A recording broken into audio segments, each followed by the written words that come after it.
평생교육과 청소년 심장 이강우입니다.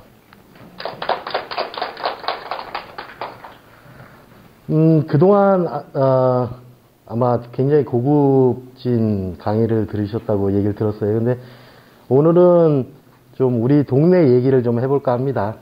그래서 아마 양평에 오래 사신 분은 많이 좀 익숙하신 부분도 있을 거고요.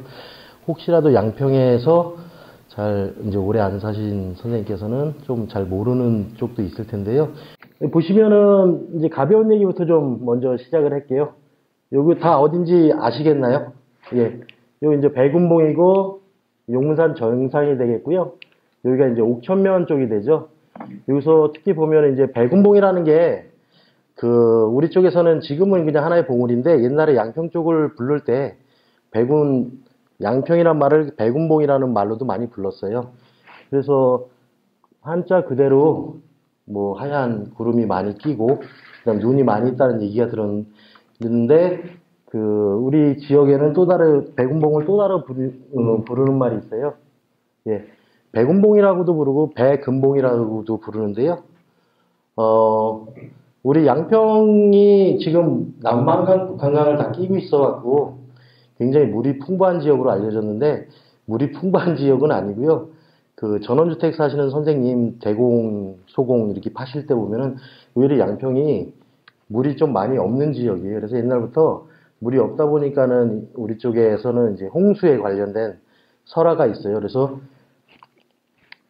이렇게 백운봉 보면은 동양의 마테오른이라 해서 굉장히 삐죽하게 보이지만은 이거를 동쪽에서 보게 되면은 절대 삐죽하지 않고 낙타등처럼 이렇게 좀 기울어졌는데 이게 뭐냐면 아까 가물다는 말씀드렸는데 양평 지역에 홍수설화가 있어요. 홍수설화가 있어갖고 예전에 노아의 방주처럼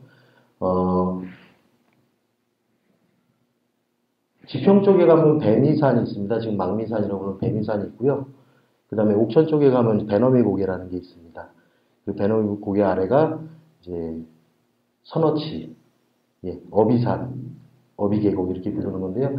예전에 양평에 크게 홍수가 나갖고 물이 다 가득 찼는데 용문산 쪽에서 노아의 방주처럼 배를 만들기 시작했는데 그 배가 지평 쪽으로 쓸려내려서 뱀이산, 지금 망미산이 배를 밀어내고 밀어낸 배가 백운봉을 긋고 지나갔답니다. 그래서 백근봉이라고 하고요.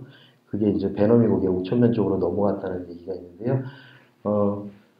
아마 양평 지역에서 이렇게 나오는 설화 중에 요런 비슷한 설화가 굉장히 많은데요. 오늘 우리가 이제 할 얘기도요, 굉장히 골치 아프고, 연도를 기억하고 그런 얘기 아니고요. 이런 이야기 중심으로 2시간 저희가 시간이 있는 걸로 알고 있는데요. 조금 빨리빨리 진행을 하고요. 먼저 읍면에 대해서 좀 알아볼 거예요. 간단하게 읍면의 특징에 대해서 좀 알아보고요. 그 다음에 양평의 자연환경하고 인문환경, 그리고 예전에 양평 사람들이 어떤 생각으로 살고 뭐에 기대해 사는지 그런 순서로 알아보도록 하겠습니다. 예전에 경기 이렇게 그냥 해도 되겠죠? 들리시죠? 다. 예전에 경기도 속 양근과 지평이라고 하는데요.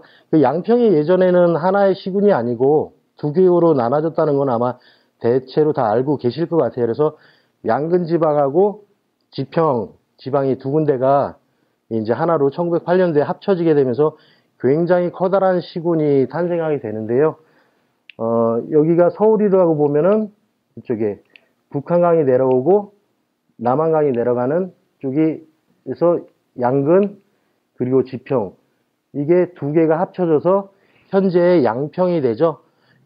합쳐지게 된 연유는 다분히 일본의 입김이 들어왔다고 생각을 해요. 물론 순종 시대에 합쳐지게 되는데 1905년에 우리가 이미 이제 커다란 외교권뿐만이 아니라 1910년 경술국치가 가까이 가게 되면은 이미 국내에 대한 통치권도 많이 잊어버리고 일본의 입김이 나오거든요. 경술국치를 어느 순간에 일본이 단행한 게 아니고 이렇게 꾸준히 조선을 자기네들이 경영하기 위해서 이제 시군을 많이 합칩니다. 이 당시에. 많이 합쳐서 공무원 숫자를 줄여서 경비를 많이 줄이는 과정에서 양평도 하나로 이렇게 합쳐지게 되죠. 그래서 우스갯소리로 한 4, 5년 전이죠. 이쪽에 이제 선거법이 조정되면서 가평, 양평, 여주가 이렇게 쭉 하나로 되면서 그때 선거구 획정하면서 그런 말이 나왔었죠. 이렇게 경기도 동쪽에 아프리카다. 예, 근데 굉장히 넓은데 이제 국회의원 한 명이니까 그래서 거기서 되는 국회의원은 뭐 라이언킹이다 그런 말도 있었죠. 그 정도로 이제 굉장히 커지는 그 시군이 이제 양평이 탄생을 그렇게 하게 됩니다. 잘 아시겠지만은 현재 예전에 양근이라고 보면은 이제 양평읍을 기준으로 양수리 쪽으로 서쪽 지방, 그리고 지평은 양평을 기준으로 동쪽 지방이 되겠죠. 예, 그래서 이게 이제 옛날 양근 지도인데요. 양평읍, 강산, 강화, 옥천, 양서, 서종. 예, 요 정도가 옛날 양근 땅이었고요. 나머지 단월, 청운, 요렇게가 용문, 양동, 그리고 개군은 나중에 들어왔죠. 개군 정도가 이제 예전에 지평 땅이 되었고요. 남종면이 광주해주고 예전에 그래서 그리고 설악면을 가평해줬죠. 이 구역을 양평 같은 경우는 구역을 이렇게 나누고 줄이고 뭐 이런 거는 어떻게 보면은 다 이제 일본의 입김에 의해서 좀 커졌다가 또 띄워줬다가 줄어줬다가 하는 그런 체제이기 때문에 우리 쪽에 현재 살고 있는 거는 어떻게 보면 일본이 만든 편제라고 이렇게 좀 뭐 안타깝지만 그렇게 생각하셔도 될 것 같습니다. 그리고 지평을 보시면은 옛날 지평형 지도인데요. 먼저 양근하고 좀 많이 다르죠. 예, 양근 같은 경우는 굉장히 회화체로 해서 간단하게 그렸는데 지평 같은 경우는 이런 식으로 깨알같이 많이 표시를 했어요. 이것도 양근하고 지평하고 두 지역이 굉장히 많이 달랐는데 양근 지역 같은 경우는 보다 상업적이고 보다 경제적인 걸 굉장히 중시했어요. 그리고 옛날보다 컸고 그래서 강이라든지 길을 굉장히 많이 그려놨고요. 반면에 지평 같은 경우는 아직도 농경사회가 굉장히 크게 남았기 때문에 뭐 정신적인 거 용문산 쪽의 불교 유적이라든지 관아터라든지 보다 회화적으로 옛날식으로 말하면 전통적으로 얘기하면 좀 더 양반적인 사회 그런 게 많이 있는 거를 보여주고 있는 사진이죠. 그러면 읍면을 하나씩 간단하게 말씀을 드려볼게요. 우리가 제일 많이 친숙한 양평읍 쪽입니다. 1917년도 지도인데요. 지금 우리 미술관이 지금은 알아볼 수 있는 건 이게 남한강이죠. 남한강인데 현재 길은 이만큼 이고 요만큼의 이제 팔당댐이 생기면서 크게 확장된 걸 보실 수 있고요. 군청은 요쯤이 군청이 현재 군청입니다. 그리고 여기가 양근섬이 있고 미술관은 한 요쯤 있을 거예요. 예, 요쯤 있는 모습을 보고요. 예전에는 지금 현대아파트 있는 자리에 군청이 있었고 학교가 있었고 그리고 거기서 쭉 내려온 자리가 지금 이전했지만 양평경찰서 자리가 예전에 관아터에서 객사터로 가는 그런 큰 길이었고요. 그 다음에 여기 갈산에 보면은 신사가 자리 잡고 있는 것도 보실 수가 있고요. 조금 더 익숙하게 보시자면 71년도 이제 양평교가 새로 만들면서 찍은 항공사진입니다. 양평 관련해서는 옛날 자료가 많이 없는데 다행히 이 자료가 있는데요. 요 다리 놓을 때 찍은 사진인데요. 현재랑 비슷하지만은 달라진 점이 몇 가지 있죠. 잘 안 변하는 게 이제 이런 역 같은 경우가 잘 안 변하고요. 여기 양평 고등학교 자리. 지금 읍사무소는 당연히 그 당시에 없고요. 그 다음에 양평역에서 요게 군청인데 양평역에서 군청 가는 길이 일자로 아직 안 펴졌습니다. 그래서 군청을 가려면 이렇게 해서 요 길로 옆으로 가거나 아니면 이쪽으로 돌아가거나. 근데 요 옆에 길에 요 꺼맣게 생긴 게 이제 현재 양평 극장 자리죠. 그래서 양평 극장 옆에 보면은 그 주차장으로 돼 있어요. 여기서 한 가지 팁을 말씀드리면 그 주차장은 공식적으로 주차장 아닌데 무료입니다. 국가 땅이기 때문에. 예, 그래서 그 자리도 잘 없지만은, 뭐 군청에 대기 뭐하고 거기다가 대도 누구라도 빼란 소리 못 해요. 그 옛날 길이었기 때문에, 예, 현재 거기 주차장으로 쓰는 건데, 요거를 이제, 여기 있던 양평읍사무소가 지금 이 군청 앞에 바로 있었는데, 얘가 요 갈산 밑으로 이사 가면서 이 길을 쭉 펴게 됩니다, 하나로. 예. 70년대 말에 길을 피게 되니까 아마 기억하시는 선생님이 안 계실 것 같네요. 예. 굉장히 나중에 지금 모습하고는 굉장히 많이 달라요. 그래서 피게 되고, 여기에 이제 오스타코아로 큰 빌딩이 들어서 있는 거죠. 예. 지금 현재 이쪽은 아파트 짓고 있고, 양일고등학교가 좀 보이고, 이쪽에 보면은 완전히 논밭이죠. 예. 여기 불과 71년도 때 자료예요. 여기 이제 흐려갖고 자세히 안 보이시면 여기 보면은 팔당댐을 막기 전이기 때문에 이렇게 백사장이 잘 보이고 있죠. 이쪽은 물이 쳐서 좀 깊은 곳이고, 이쪽이 이제 강상 쪽. 예. 그리고 현재는 물이 이만침 차져 있어서 여기가 교평리 삼거리가 되겠죠. 다음 강상면을 볼게요. 양평읍의 남쪽에, 현재 남쪽에 이제 강 밑에 있어갖고, 이제 양평읍을 등에 지고 바라보면 강상면, 강화면, 그리고 광주군 남종면이 이렇게 있죠. 그래서 조선시대 때는 남시면, 남쪽 시작한다는 남시면, 그게 강상이고, 남중면, 여기가 강하고, 남쪽 맨 끝에 있다 그래서 남종면, 그렇게 이제 이름을 조선시대 때는 주게 되는데요. 남종면 같은 경우는 원래대로라면은 광주시인데, 지금 광주시인데, 원래대로라면은 동북면이라고 해야 되는데, 아직도 남종면이라고 이름 그대로 쓰고 있죠. 양평 땅이었기 때문에 이렇게 쓰고 있는 거고요. 예전에 이제 강상면 지역은 남시면이라고 이렇게 이름 붙였는데요. 강상에는 뭐 여러 가지 문화유산이 있지만은 강상에 거주하시지가 않고 혹시 강상 쪽에서 꼭 봐야 될 거라고 하는 걸 하나만 고르면은 요 돌보구상은 한번 가서 보실 필요가 있어요. 여기 어디쯤에 있냐면 병산리에 있는데요. 쇳불국수라고 그러나요? 그 병산리 삼거리 있는 데가 있어요. 그러니까 다리 건너서 쭉 내려가다가 왼쪽에 가면 있습니다. 근데 이걸 왜 꼭 보셔야 되냐면 요게 뭐 고려시대 때 만들어서 함규 장군의 뭐 업적지다 뭐 이런 거 막 그런 얘기 있는 것도 중요하지만 그거는 이제 가서 뭐 표지판 보시면 아시겠지만은 요만하게 큰 한 5톤 정도 되는 돌거북이 우리나라에 잘 없어요. 그래서 예를 들어서 인터넷에 돌거북상 그림 치면 이놈이 제일 첫 번째로 나옵니다. 굉장히 귀하고 보기가 쉽지가 않아요. 그리고 보통 돌거북상이라 그러면은 여러 선생님들 많이 문화유적지 가보시면은 돌거북상 등에는 다 비석이 꽂혀 있어요. 다 그런 용도로 주로 쓰는데 이 녀석만큼은 비석 꽂아놓는 용도가 아니고 이 조형물로 만들어낸 거라서 굉장히 문화재적으로 중요합니다. 이게 지금 뭐 지정문화재가 되지는 않았지만은 굉장히 우리 쪽에 있는 걸로서는 굉장히 중요하고 그 다음에 더 중요한 거는 이놈이 원래 이제 백병산 쪽에 있었다고 합니다. 백병산 쪽에 있었다는 걸 군민회관으로 옮겼다가 또 누구 알아본 또 도굴꾼이 또 훔쳐갔다가 다시 찾아서 갖다 놨는데 뭐 이게 마을을 떠난 이후에는 항상 그런 얘기가 있죠.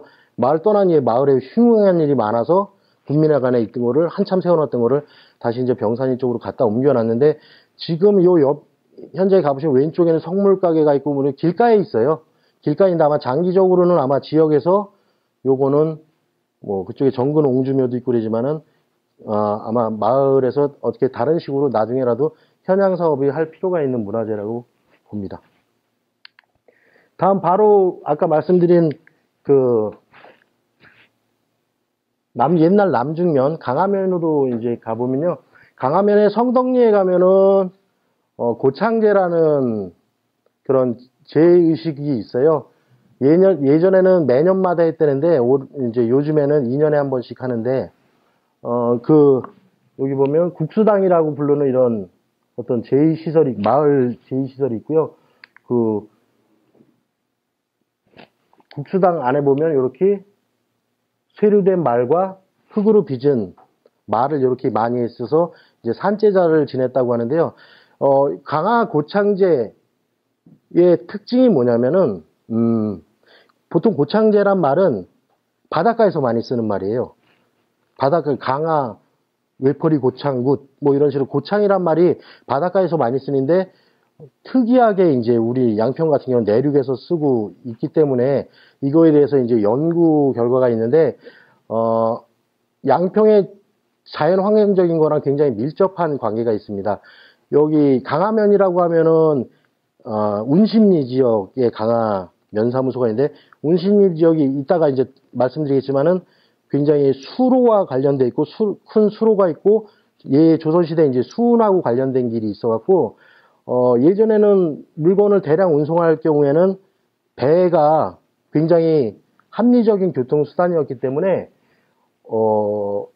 강가이면서도 완전 포구를 가지고 있는 그런 성격이 있어서 산 속에 있으면서도 바닷가에서는 산신제와 바닷가에서 지내는 제사가 합쳐진 그러한 특이한 산신제의 형식이 나왔다고 그래서 학교에서도 굉장히 지금 주목하고, 거기에 대해서 이제 책도 나오고 그런 건데요.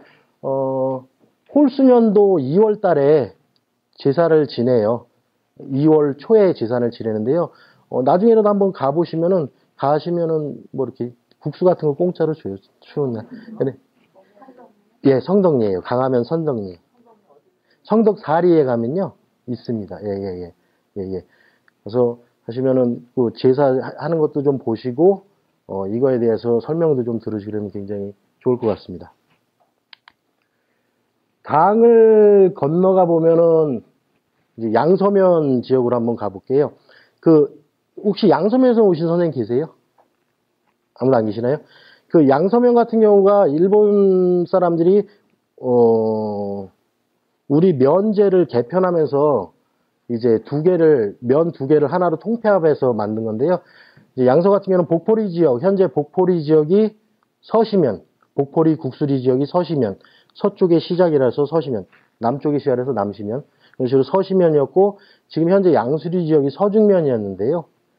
그 두 개를 이렇게 합쳐서 양평의 서쪽에 있다 해서 양서면이라고 하자라고 이제 하게 됐는데, 여기 보면은 이쪽이 이제 서시면에 복포리 쪽에 예전에 면사무소가 하나 있었고요. 서중면에서 양수리 쪽에 면사무소가 하나 있었는데, 아까 잠깐 말씀드렸지만 요쪽 국수리 요쪽은 증동리 안쪽으로 해서 농경사회가 굉장히 발달되고 청주안 시내 모내 해갖고 굉장히 양반사회예요. 반면에 이 양수리 쪽은 북한강하고 남한강이 만나면서 당시에 조선시대만 해도 이제 조그만 배로 물건 많이 나르지만 여기까지는 범선이 들어왔다고 해요. 그 정도로 물이 커갖고 굉장히 장사가 발달된 곳이죠. 그래서 일본이 이제 면사무소를 합쳐야 되는데, 돈은 이쪽에서, 현금은 이쪽에 많고, 정신적 자산이라든지 사람들 생각은 이쪽이 중심인 거예요, 국수리가. 그래서 면사무소를 옮기는데 소동이 일어납니다. 면사무소를 여기 둘까? 저기 둘까? 하나로 합친다니 면사무소가 멀면 굉장히 불편하니까는. 그래서 한참 동안 3년 넘게 싸우다가, 결론을 못 보고, 이제 면사무소를 이렇게 검은 점이 여기인데요. 이 중간 경계해 줍니다. 요 니은자처럼 생긴 게 이게 마을 사람들 모여 사는 걸 지도에 표시해 놓은 건데요. 모여 살고 이렇게 많이 모여 사는데 아무것도 없는 데다가 면사무소를 전화요. 그게 이제 지도를 통해 보면 어디냐면 현재 도곡리. 예. 도곡리 어딘지 잘 모르시죠? 양서초등학교에 있는데. 예. 지금 보시면 양서초등학교 주변에 아무것도 없죠. 국수리도 아니고 양수리도 아무것도 없는 이유가 거기에 면사무소가 있었기 때문이에요. 면사무소가 일로 옮기면서 학교 따라오고 경찰서 따라오고 우편소 따라오고 다 따라옵니다. 하지만 이제 1930년대쯤 돼서 철로가 들어올 때 너무 양쪽이 너무 불편하니까 그때 다시 면사무소 옮기는 얘기를 또 해요. 또 해서 결국은 결론적으로 이제 면사무소는 지금 양수리 쪽으로 가고, 예.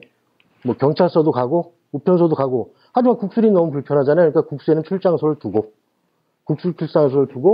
그 다음에 다 옮겼지만 못 옮긴 게 이제 학교입니다. 예, 학교는 양쪽에서 하니까. 그래서 지금 도곡리에 가면은 6번 국도변에 아무것도 없는데 학교가 있는 이유가 예전에 거기가 나름 중심지 역할을 10년 좀 넘게 우리가 했었기 때문에 학교가 있는 거라고 이렇게 보시면 될 것 같습니다. 좀 올라와서 옥천을 말씀드릴게요. 옥천에 가면은 산하사라는 절이 있죠. 우리 동네에서 산하사 같은 경우는, 양평에서 제일 유명한 절이 용문사죠. 예, 용문사고, 그 다음이 아마, 외부 사람들은 잘 모르죠. 그 다음에 용문사만 유명하죠. 근데 지역 사람한테 어느 절 다니세요? 그러면은 의외로 산하사가 훨씬 많을 거예요, 아마. 예. 산하사 같은 경우는 양평 사람들한테 어떤 의미냐면, 절에 간다 그러면은 산하사예요, 산하사. 용문사나, 이제 상원사는 이제 공부하는 곳이고, 양평 사람들이 꼭 부처님을 믿어서가 아니라 어떤 믿음을 가지고 할 때는 이제 산하사로 가는 양평 사람들한테는 정신적인 안식처 같은 곳인데, 산하사라는 이름 자체가 비로자나불이라는 그 말에서 나온 거예요. 비로자나불에서 나왔는데, 산하사라는 이름에 비로자나불은 현재 없습니다. 그런데 옛날 기록을 찾아보면은, 예, 요렇게 철로 만든 불상이 산하사에 있었어요. 요 사진은 1910년 중반에 찍은 사진이고요. 요거는 6.25 이후에 찍은 사진인데요. 아시는 분도 계시겠지만은, 우리 양평 쪽에 용문사, 상원사, 산하사는 이 큰 길에서 다 산 쪽으로 조금 올라와 있어갖고요. 의병 항쟁기에 이 세 군데가 다 불에 타요. 똑같이 7월에서 8월 사이에 싸그리 불을 태우게 되는데요. 의병의 근거지라 해서 그때 이제 불에 타서 이렇게 많이 잘라져도 어느 정도 모습이 있었는데, 그 모습이 완전히 이제 6.25 지나면서 완전히 이렇게 깨지고, 그나마도 1960년대에 흔적도 없이 사라졌죠. 그 당시에 60년대 이제 거기 주지 스님 얘기를 들어보면은 이렇게 깨진 거를 뒷마당에 묻었다고 분명히 얘기를 했는데요. 지금은 찾을 수가 없어요. 그래서 산하사에 요렇게 산하사란 이름이 이런 철불에서 나왔었다고 하는 점은 분명히 알아두실 필요가 있고요. 물론 이거 말고도 산하사에는 양근암 씨와 관련된 유적도 있고, 우리 양평 사람들과 오랜 세월 같이 했기 때문에 종교적이기보다는 생활적으로 오랜 시간 같이 했기 때문에 지역민하고 밀접한 게 많아요. 또 가서 보실 만한 게 이제 비석, 총알을 굉장히 많이 당상계 불량비라는 게 있는데요.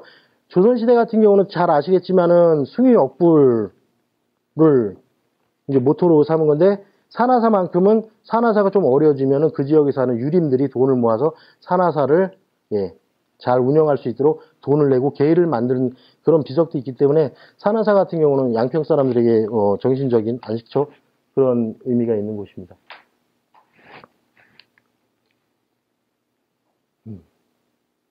서종을 볼 텐데요. 양평 지역 중에 일제 잔재가 없다 그럴까? 아니면은 그 그 구역으로 볼 때 서종하고 옥천이 안 변했어요. 딴 데는 대체로 다 변했는데, 특히나 서종 같은 경우는 조선시대 이름을 그대로 갖고 와서 현재까지 쓰고 있는 건데요. 다만 이제 이름이 한자 쓰는 표기 방식이 하나가 달라지죠. 끝종자에서 마루종자, 일반인은 보통 쓰기 힘든 이 마루종자, 왕실 글자를 쓰게 되는데요. 이렇게 변하게 되는 게 1905년에서 10년 사이에 막 혼용돼서 쓰면서 10년 이후에는 완전히 이제 마루종자로 쓰게 되는데요. 이렇게 쓰게 된 데는 이분 때문이라고 합니다. 그러니까 보통 우리가 조선 왕조의 마지막 황후 그러면 이제 명성황후라고 이제 많이들 그냥 교양수신하지만, 그 워낙 드라마틱해서 그런지 모르지만은 실제적으로 엄밀히 따지면 이제 고종의 아들이 또 있죠. 왕이 순종, 정말로 마지막 왕. 순종의 비가 순종 효황후인데요. 윤씨입니다. 윤씨고 지금 서종 쪽에 이제 외가인데 그쪽에서 태어나셨대요. 왕조실록 자료 보면은 이제 순종 효황후 윤씨의 출생지가 서종면 문호리 라고 돼 있고요. 지역에서 여쭤보면은 문호리 그 안쪽으로 이제 요 집이 아직도 기아집이 남아 있어요. 큰 기아집이 이제 많이 줄어들어서 남아 있긴 한데, 여기가 이제 태어난 자리라고 이제 말씀하시는 그 집이 남아 있습니다. 요 분 때문에 이제 뭐 별로 좋지 않다고 얘기하는 끝정자에서 마르종자로 이제 변하게 되는데요. 요 분 같은 경우는 업적을 보면은, 미스터 선샤인? 예, 보면은, 그때 당시에 이제 의병들 나오고 막 그러는 장면에서 이분이 이제 했던 거는 경술국치 당시에 옥새를 찍어야 되는데 옥새를 치마폭에 감춰갖고 도망을 가죠, 이분이.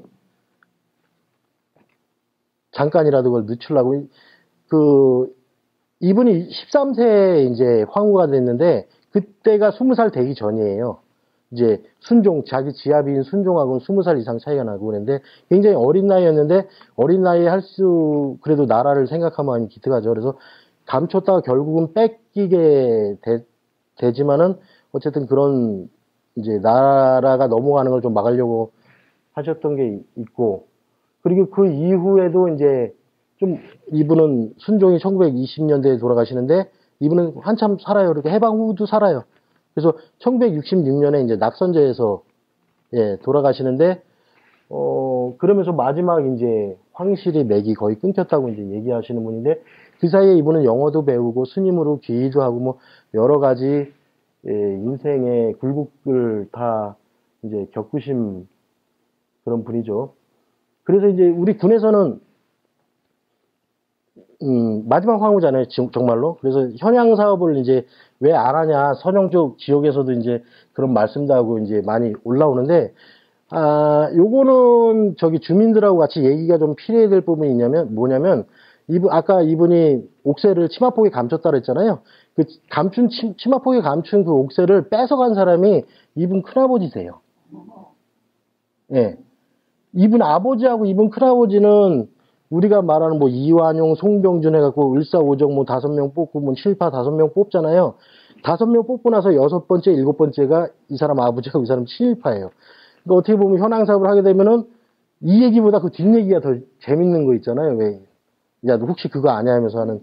그렇게 돼서 어떻게 보면은 굉장히 좀 안타깝죠. 대신에 이분의 또 오빠는 또 독립운동을 하다 일찍 돌아가세요. 그래고 이게 명과 암이 있는데 그렇기 때문에 저희 쪽에서도 그런 암이 워낙 크고 뭐 좀 뭐랄까 사람들한테 가십거리가 되기 쉽기 때문에 이분에 대해서 현양 사업을 하는데 굉장히 조심스러운 그런 게 있고요. 이분이 또 윤씨다 보니까는 서종에 소나기 마을이 있는데 거기 윤초시라고 나오잖아요. 그쪽 윤씨라는 말도 있고 뭐 아마 황순원 선생하고 직접 얘기는 안 해봤지만 어느 정도 모티브가 비슷한 거는 같아요. 소나기 마을이 그냥 그쪽 서정면 그쪽을 배경으로 했다는 거는 경희대학교 후학들에 의해서 어느 정도 낚시도 하시고 그쪽으로 음식 드시러 오시고 뭐 그런 것 때문에 고증이 된 사항이기 때문에 그런데 하여튼 여직도 굉장히 좋은 어떻게 보면은 지역에서 분명히 기려야 될 거는 맞긴 한데 크게 현양 못하는 이유는 그런 이유 때문이라고 보시면 되겠습니다. 이제는 옛날 지평 쪽으로 한번 가볼게요. 지평 쪽으로 이제 단월 먼저 보실 텐데요. 단월 같은 경우가, 일단은 단월면이라고 일본 애들이 이름을 줄 때요. 우리 쪽, 지명 유래지 같은 거 보면은 뭐 단구, 월사다, 뭐, 그래서 달이 비친 모습이 뭐 아름답다 뭐 이런 식으로 말씀을 많이 하시고 막 그랬는데 그냥 일본 애들은 단순하게 명성리 쪽 가면 단월마을이 있는데요. 그쪽이 유명해서 여긴 단월면이라고 한다고 그냥 간단하게 그 줄로 써놨고요.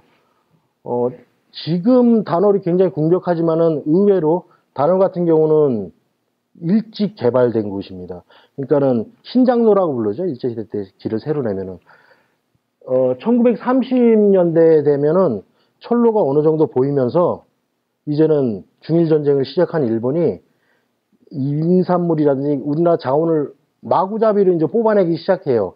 그러면서 1940년대 설악면이 가평으로 넘어가는데 설악면 가평으로 넘어간 데는 별 이유가 없어요. 설악면 쪽에 자원이 많은데 그거를 경춘선 쪽으로 해서 빨리 뽑아내고 인허가를 빨리 하기 위해서 그쪽으로 그냥 넘겨버린 거예요. 우리 쪽에 있던 거를. 마찬가지로 이 단월면 쪽에 명색이 소금강 쪽에 관광을 활성화한다 그래서 어떻게 보면 양평 쪽에 관광계획 첫 번째 1호지만은 그렇게 홍보를 했지만 사실은 그 설악면 뒤쪽 홍천 쪽에 있던 임산물을 빨리 뽑아내기 위해서 이쪽에 관광지를 개발하고 길을 소위 말하는 신장로를 빨리 뚫게 됐죠. 그래서 지금처럼 막 궁벽한 곳은 아니었다는 그런 걸 반증하는 내용이 되겠고요.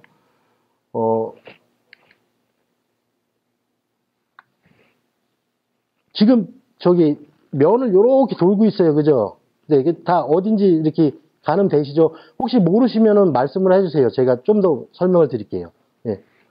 그 청운 같은 경우가 지평 북면입니다. 이렇게 맨 북동쪽에서 북면인데 우리 흑천이 양평 땅에서 시작해서 양평 땅에서 끝나는 유일한 하천이라고 볼 수가 있죠. 큰 이제 지방 하천 2급 이상 하천으로 흑천이 있는데 그 흑천 보면은 이제 우리나라말로 거문해라고도 하고 예 이렇게 까맣다고 그러는데 보통 흑천에 대해서 인터넷에 찾아보시면은 뭐 을충년 대홍수 때 뭐 물이 많이 흘러서 물이 까맣다 뭐 이렇게 말씀하시는데 그거보다는 좀 더 과학적이고 좀 더 맞는 얘기는 이 흑천이 쭉 내려오다가 원덕역 앞에 가면은 바닥이 까매요 실제로. 거기 뭐냐면 우리 양평에서 유일하게 화산 활동을 볼 수 있는 데가 원덕역 앞이거든요. 그래서 원덕역 앞에 보면은 바닥이 까맣고 거기에 비친 물이 새까맣니다. 그래서 뭐 중생대 시대의 노두암이라고 그래갖고 화산 활동이 뛰쳐나왔던 거 그것 때문에 까맣게 보인다고 하고요. 이 까맣은 거는 옛날부터 굉장히 유명했던 것 같아요. 그래서 관동별곡 보면은 이제 남양주 평구역에서 말 갈아타고 흑수로 돌아더니 섬강이 어디 원주죠. 치악 원주요. 어드메뉴 이렇게 쓰는데 여기 흑수를 이제 얼마 전까지 보다 교과서에 원주라고 이제 표현을 했는데 남양주 이제 지평 지금 양평이죠.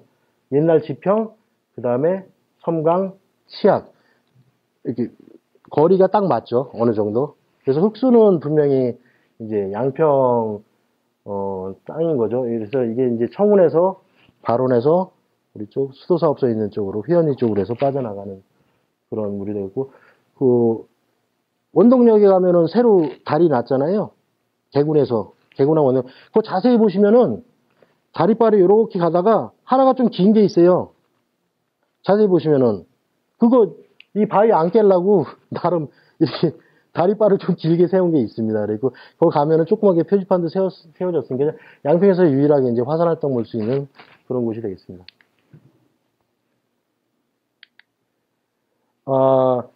청운에서 청운의 남쪽에 보면은 양동면이 있죠. 양동면이 있는데 잘 안 보이네. 여기가 현재 지평이고요. 여기가 양동이에요. 양동면이고 요게 요렇게가 이제 신장로. 그리고 옛날 철도가 요렇게 가고 현재 철도는 요렇게 갑니다. 그 사이에 구둔치라는 게 여기 있는데요. 이렇게 보면은 이렇게 옛날 길로 있는데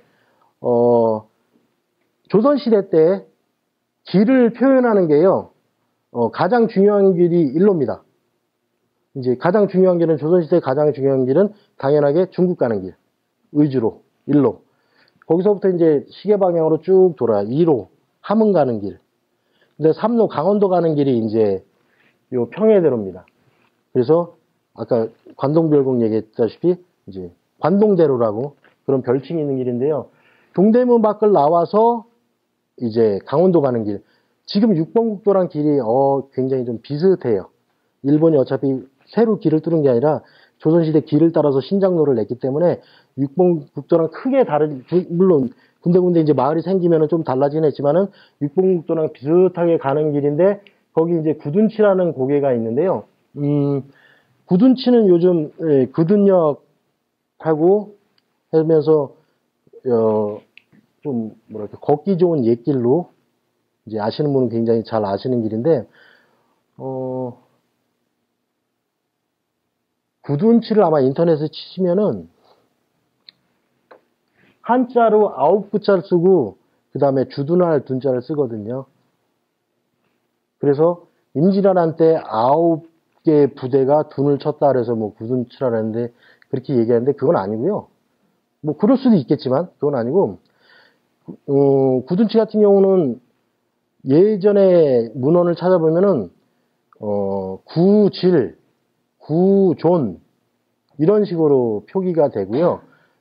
동네 사람들이 일본 애들이 자료를 조사한 거를 말하는 걸 들으면은 구준이라고 말을 해서 일본 사람들이 구준을 둔으로 이제 받아 적은 걸로 시작된다고 하거든요.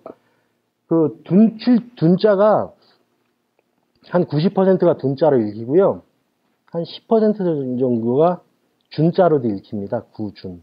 그리고 이 말이 구둔이란 말이 생길 때를 보면은 일본 애들이 적어놓은 폭도 토벌지, 그러니까 의병을 자기네가 토벌 한다고 했을 때 의병 전쟁 그 문서를 보면은 저기서 전투를 했는데 저 고개 이름이 뭐냐? 구준 그러니까 이제 구둔으로 이렇게 받아 적게 되는데요. 이 구둔치 같은 경우가 왜 그러냐면 이제 평해도로가 지나는 길이고 그리고 옛길 모습을 정말 잘 갖추고 있어요. 그래서 옛길 걷기 좋아하는 사람은 꼭 와보는 곳이고, 그 다음에 또 하나 특이한 곳은 고개 정상에 물이 있어요. 그래서 습지가 발달해갖고 람사르 습지 쪽에서도 관심을 갖고 있는 곳이고요. 그렇다 보니까는 고개 정상에 물이 있다 보니까는 당연히 군대가 머무르기 좋고, 뭐 그래서 그런 말이 나온 것 같은데요. 예전에는 이 길이 이제 큰 길이고 우마차까지 같이 다니는 길이기 때문에 만약에 스토리텔링으로 활용하자면은 뭐 신사임당이 율곡선을 잡고 넘어간 길, 뭐 그래서 뭐 과거 보러 가는 길, 뭐 그런 식으로 많이 얘기할 수 있고 굉장히 하고 구둔치 밑에 이제 구둔역 쪽으로 해서 우리 군에서 지금 개발을 크게 하고 있는데 아마 이쪽도 같이 묶어서 하면은 이 지역을 이해하는데 굉장히 도움이 될 것 같습니다.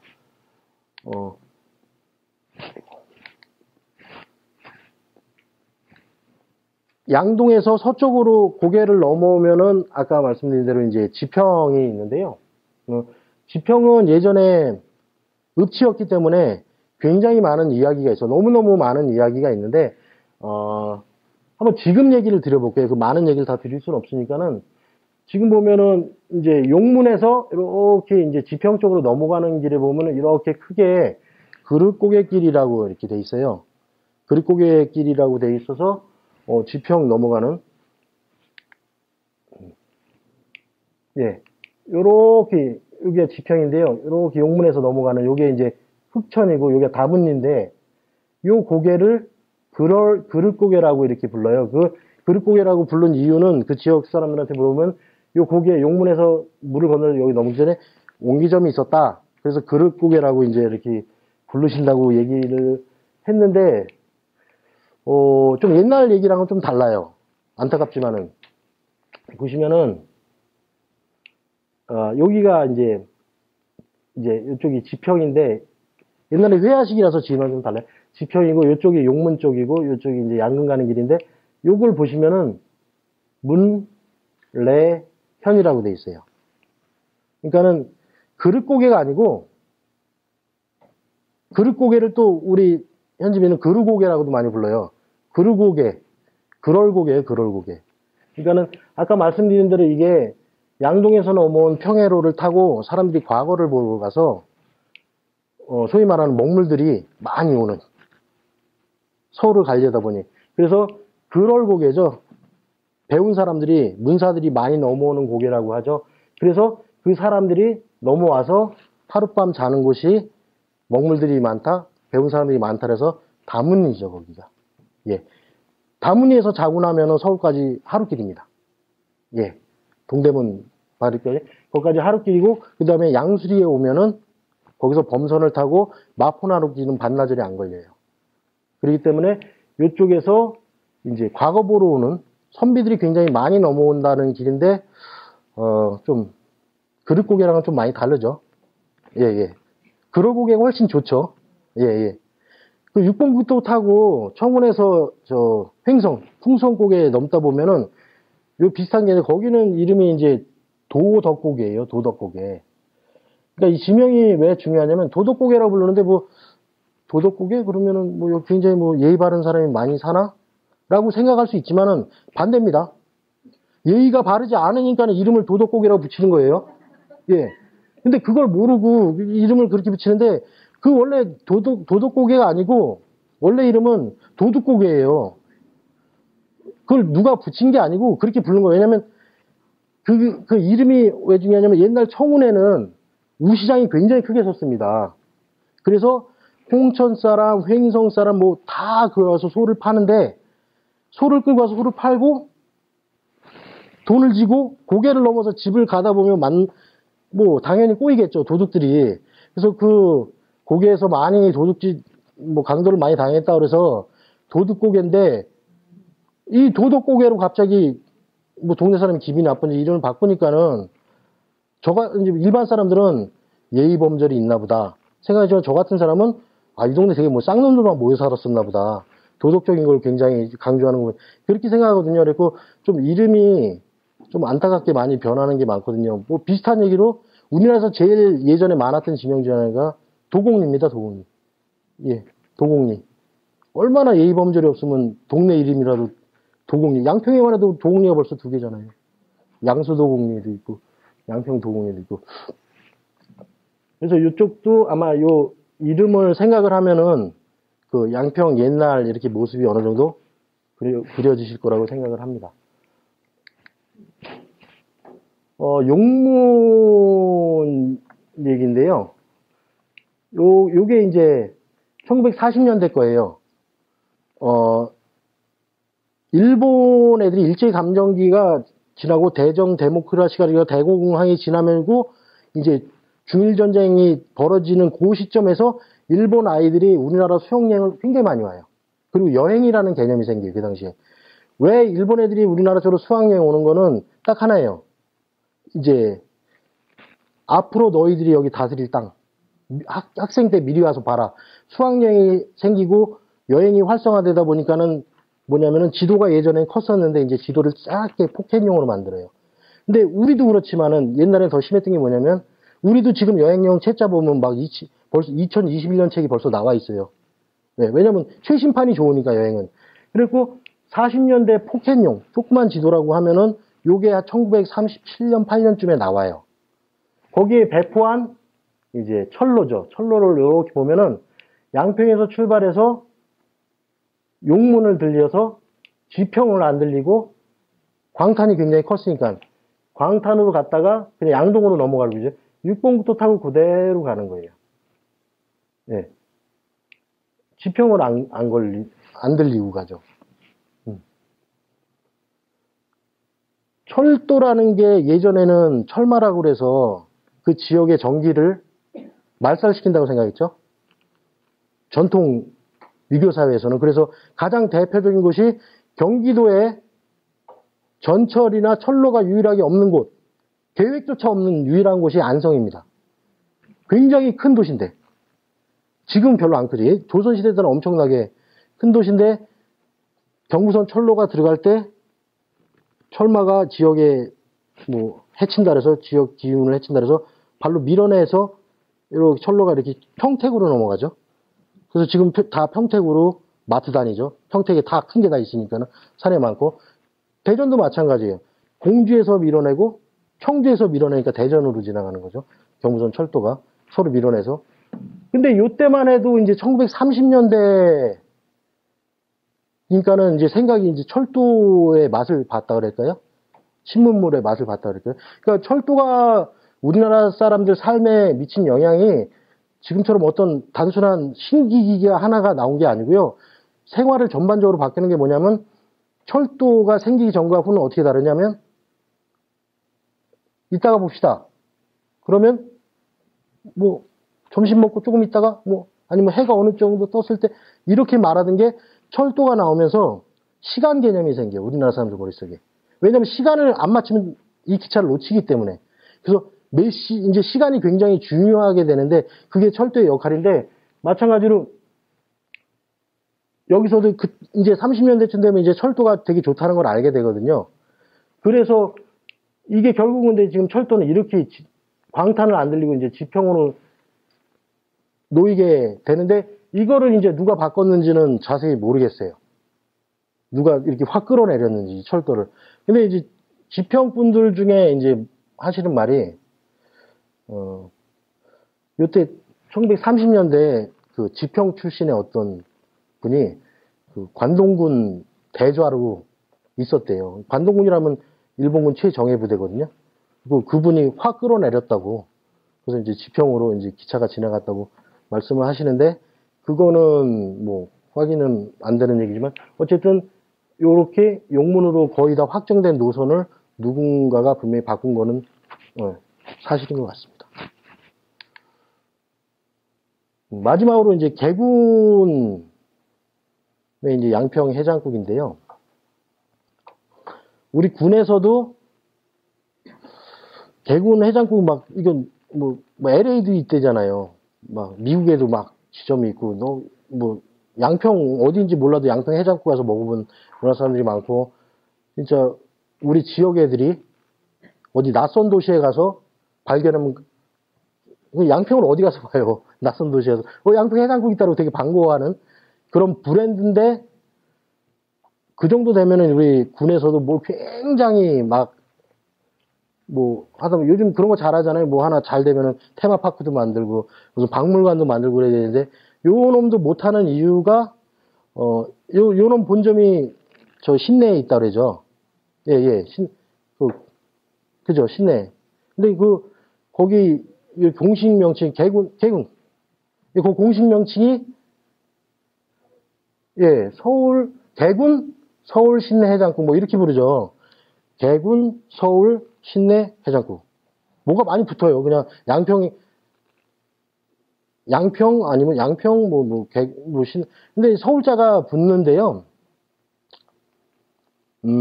요것도 마찬가지로 우리가 풀어놓은 거 보면은 뭐 옛날부터 해장국이 너무 맛있어갖고 뭐 서울 사람들이 한강물이 얼면은 스케이트를 타고 와서 해장국을 먹고 갔다. 뭐 이렇게 막 하는데 잠깐만 생각을 해보시자고요. 옛날에 소는 굉장히 귀했어요. 함부로 못 잡아요. 소고기를 먹을 수 있는 곳은 시골 지방에서 특히 어디냐? 옆에 왕릉이 있어야 돼요. 왕에서 제사를 지내야 잡는 게 소인데 소고기가 어디 있어요? 소고기. 일반 백성은 소고기를 못 먹어요. 그러니까 설렁탕이나 갈비집 보면 태릉, 뭐 수원 다 왕릉끼인데 홍릉갈비 뭐 이런 그러니까 소고기를 맛볼 수 있는 데는 다 왕릉인데 양평에는 왕릉이 없죠. 여주에 영릉이 있죠. 물론 그래서 영릉 그때 행차하던 게 양평에 많이 머물고 개군에 많이 머물곤 해요. 하지만 거기서 소를 잡기엔 애매하단 말이에요. 강을 건너야 되기 때문에. 근데 자세히 보면은 서울 신내 해장국이 붙었어요. 그럼 신내는 그 동네 신내인 것 같아요. 근데 서울이 왜 붙었을까 보면은 일단은 양평이 거기서 말하는 양평이 우리 양평 말고 서울에 또 양평 있죠. 공단 지역 양평. 예. 그러니까 이 양평 해장국이 언제 생겼나를 한번 쫓아가 보면은 좀 믿고 싶지 않은 현실하고 마주해. 우리가 수입 쇠고기, 그러니까 미국 애들은 내장을 어차피 안 먹으니까. 그걸 왕창 수입하던 시기랑 이렇게 맞춰보면 맞을 것 같은데 저는 안 했어요. 맞으면 어떻게 해요? 더 이상 얘기를 못 하잖아요. 그래서 이놈을 어떻게든지 간에 좀 잘 현양 사업을 해야 되는데 애매하게 딜레마에 빠졌는데, 누군가는, 요거를 더 잘 이제 해갖고, 아무래도 우리 양평이라 우겨이죠. 지금 강릉하고 저 장성은 있지도 않은 홍길동 갖고 자기네 거라고 막 우기고, 장성 같은 경우는 홍길동 생가도 만들어 놓고, 좀 한참 가서 홍길동 가다가 뒤돌아서 고향을 바라본대래요. 뭐 그런 데도 만들고 좀 말 같지도 않은 소리도 했는데 우리는 실존하고 있으니까는 어떻게든지 이제 솔로몬의 지혜를 발휘해서 이 해장국에 대해서 그래서 브랜드를 잘 만들면은 우리 아이들이 그거 갖고 먹고 살 수도 있잖아요. 그래서 참 뭐 할 게. 제가 그렇게 얘기했나요? 아니, 양평이에요. 여긴 양평인데, 그냥 이렇게 찾아보기가 더 좀 애매하다는 거고, 그렇다는 거죠. 그래서, 그러니까 우리 쪽에는 소고기가 없어요. 기본적으로. 소고기가 나올 일도 없고요. 소고기가 참 없습니다. 양평에서 국가적으로 제사를 지냈다는 마지막 기록은 조선 태종 때예요. 그때 조선이 처음 만들고, 이제 국가의 안녕을 위해서 저 두물머리하고 용문산 그쪽에다 제사를 몇 년간 여러 번을 지내요. 그때 이후로는 이쪽 제사 안 지내고요. 이쪽으로는 그냥 왕이 사냥만 오고 막 그랬어요. 조금.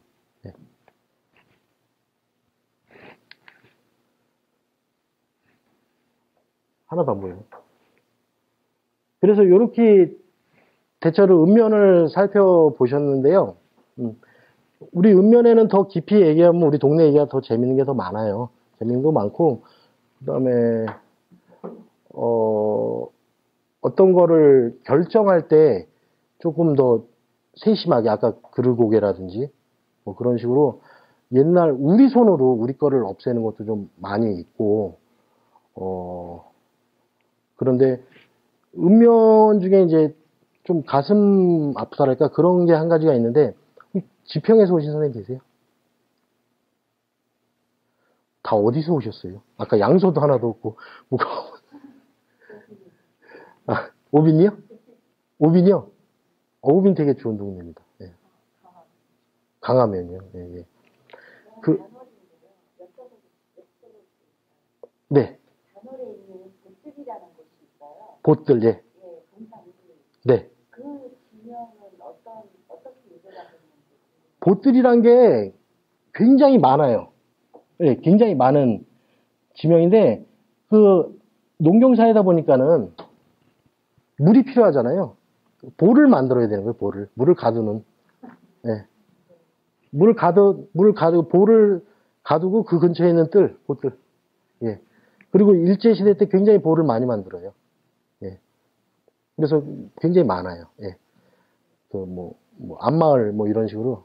그냥 그렇게 보시면 되고. 그리고 거기, 그러니까 농장 많을 것 같아요, 경장지가. 보가 있으니까 농사를 질 수가 있고. 그러니까 지금 드리고 싶은 얘기 중에 이제 지평 얘기를 좀 간단하게 그 면 중에 제일 안타까워서 아까 제가 읍치였다고 그랬잖아요. 그거는 아실 필요가 있는 게 뭐냐면 지평은 읍치였기 때문에 굉장히 중요한 곳입니다. 읍치란 거는 전통사회에서는 어떻게 치냐면 왕이 다 갈 수가 없어서 수령관을 파견하는 거, 왕 대신 지방관이 있는 곳이에요. 그래서 원래는 향교라든지 그 지방 관할은 하마비라는 게 써 있어요. 그래서 하마비라는 말에서 내리라고. 거기 뭐라고 써 있냐면 대소인원 뭐 하마 혹은 대소인원 개하마 모두 내릴 것. 대소 덩치가 크고 뭐 이걸 얘기하는 지위가 높고 낮건 무조건 내려. 왜냐면 왕보다 높을 수는 없으니까는 무조건 하마비가 있어서 향교라든지 관청은 말에서 내려서 걸어다가 다시 말을 타고 가마에서 내려서 무조건 그럴 정도로 읍치는 굉장히 중요한 곳이에요. 그거를 일본 애들도 알아요. 일본 애들도 알아서 그 경술국치 1910년 경술국치를 하고 나서 1914년에 이제 그동안 연구영을 바탕으로 이제 읍면 통폐합을 막 시킵니다. 읍면 통폐합을 막 시키게 되는데 이제 1910년 이전에 이제 시군 통폐합을 하고 14년에 읍면 통폐합을 하고 15년에 리 통폐합을 해요. 쭉쭉쭉쭉. 그래서 이제 슬림하게 돼서 조선 총독부가 경술국치 이후에 10년 안에 조선의 뭐랄까 재정 자립을 100% 하는 게 목표였거든요. 그래서 일본이 1914년도에 지평 이제 이름을 조선시대에는 군내면, 지평리 지역, 그 다음에 남면, 곡수 지역, 그 다음에 하동면, 지금 무왕리 지역. 그 세 개를 합쳐서 하나로 만들어야 되겠는데 무슨 새로운 이름을 줘야 돼요. 줘야 되는데 지평이란 이름은 옛날 읍치 이름이기 때문에 불경스러워서 쓸 수가 없다. 라고 찾아서 만들어 놓은 게 지제예요. 예. 근데 결론적으로 말하면 그 지제라는 이름을 우리가 2005년도 얼마 안 됐습니다. 2005년도에 일제가 만들어 놓은 이름이라 해서 우리가 지평으로 다시 돌아가죠. 근데 일본이 지평 이런 이름을 안 쓴 이유가 있어요. 돌아가는데 조금만 더 공부했더라면 어떤 게 있냐면 지제라는 이름은 일본이 만들어낸 이름이 아니고요. 옛날 조선시대 문서를 찾아보니 이 지평 지역을 지제라고 부른 적이 잠깐 있다. 그래서 지금은 더 이상 안 쓰기 때문에 읍치 이름을 써도 불경스럽지가 않다고 생각하니 지제라고 하기로 한다. 그리고 이 지제라는 이름은 이 지역을 가장 많이 반영한다. 이게 제자가 방뚝제자예요. 지평도 거기 너른 들 있잖아요. 그래서 여기저기 방뚝을 많이 만들어요. 도보다 좀 큰 거를. 뚝을 만들어서 제자고 지자는 숫돌지자입니다. 지금 저기 무왕리 뒷산에 이제 숫돌봉이 있거든요. 그래서 숫돌하고 보하고 만들어내서 이제 지제라고 하기로 한다라고 했는데 그거를 우리 손으로 이제 지평으로 바꾼 거예요. 일본이 단순히 만들었다 그래서. 정말로 일본이 만들어낸 이름은 양평읍이에요. 양평.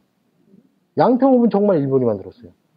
근데 지평 같은 경우는 일본 놈들이 고심해서 만드는데 우리 손으로 바꿨는데 이게 무슨 차이가 있냐면 아까 말씀드렸다시피 옛날 양평은 양근하고 지평 두 개로 나눠져 있다 그랬죠. 예. 현재 양평의 종쪽은 다 지평이에요. 청운도 지평이고 용문도 지평이고 양동도 지평이고 그래서 양동 사람들도 옛날 우리 지평 사람 청운 사람도 옛날 우리 지평 지역엔 이제 큰 읍치 개념이니까는 자기네가 다 지평 사람이라고 생각을 했어요. 그래서 양동 사람들이 의병을 일으켰잖아요. 우리는 지평 의병인 거예요. 근데 이게 갑자기 지평이 면 이름이 됐잖아요. 면끼리는 또 경쟁이 있고 지평 의병이 아니에요. 이제는 양동 의병이지. 그래서 양동 사람들이 부를 때 지평에 향교 있어. 당연히 시군 옛날 큰 군현 이름이니까 향교가 하나씩 있는데 지평 향교 가기 좀 깨름직해. 용문 사람들 그 용문은 자기네가 돈도 더 많고 더 커. 굳이 지평까지가 뭐 이런 게 생겨. 그러니까는 지평이 굉장히 맏형격으로 하고 큰 개념이었는데 그게 면 이름으로 격화되면서 그러니까 일본 사람들이 얘기한 거죠. 불경스럽게 낮춰지다 보니까는 지평이 지평 면 하나로 그냥 쪼그라들었다 그럴까? 요거는 지평 사람들이 다시 한번 생각을 해봐야 돼요. 옛날 지평의 영화로움을 찾자고 이름을 줬는데 그걸 좀 쪼그라들게 된 결론적으로 그렇게 된 거죠. 그래서 지평 같은 경우는 좀 그게 좀 안타까운 게 좀 있죠. 보시면은 이렇게 남한강, 북한강, 용문산 이렇게 나눠서 이쪽이 양근, 이렇게 지평. 그래서 지평하고 양평 쪽을 옛날 사람들이 볼 때 얘기하면 용문산을 베고 놓고 용문산을 의지하고 호수를 기대고 있다 그랬죠. 그러니까 이쪽은 양수리 쪽을 호수라고 이제 물이 좀 많으니까 호수라고 이제 이렇게 부른 땅이 양평이죠. 그래서 물하고 숲의 고장이라고 이렇게 양평을 이제 얘기하는데 지금도 물과 숲의 고장이죠. 예, 팔당땡 생기면서 발전이 하나도 안 돼서 그죠? 예, 되게 깨끗하고 맑죠. 근데 깨끗하고 맑고 싶어서 맑은 게 아니죠. 우리도 고향이나 뭐 어디 성남처럼 생판이 옛날에는 없었는데 지금은 굉장히 커진 뭐 하남시 같은 경우 하남시는 옛날에 있지도 않은 그러니까 옛날에 다 광주 땅이거든요. 여기가. 그래서 하남시에 광주 항교가 하남시에 있습니다. 그러니까는 옛날에는 다 광주. 그러니까는 서울을 기준으로 북쪽은 다 양주, 남쪽은 다 광주. 예, 물론 수원이라든지 이런 큰 도시 빼고요. 그렇게 이제 불렀었죠. 그래서 강하고 산하고 이제 길에 사는 거죠. 그래서 물과 숲의 고장이라고 부를 수가 있고, 양평 현대사는 그 의병 이후 독립운동 지나면은 그냥 팔당댐 하나로 전부 다 얘기할 수가 있어요. 안타깝지만.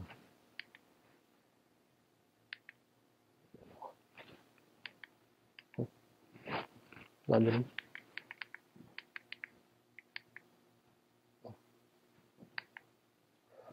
예.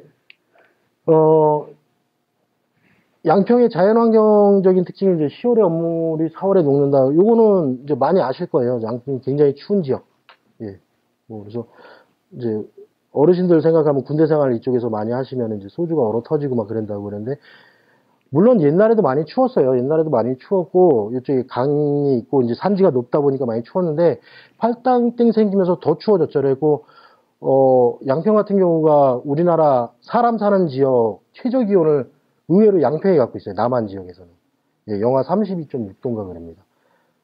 근데 갑자기 추워지는 거 아니잖아요. 양평이 1, 2, 3등 사실 다 갖고 있어요. 제일 32.6도 전날하고 그 다음날, 보통 1, 2 피니시라는 1, 2, 3 피니시를 다 갖고 있는 굉장히 추운 지역이죠.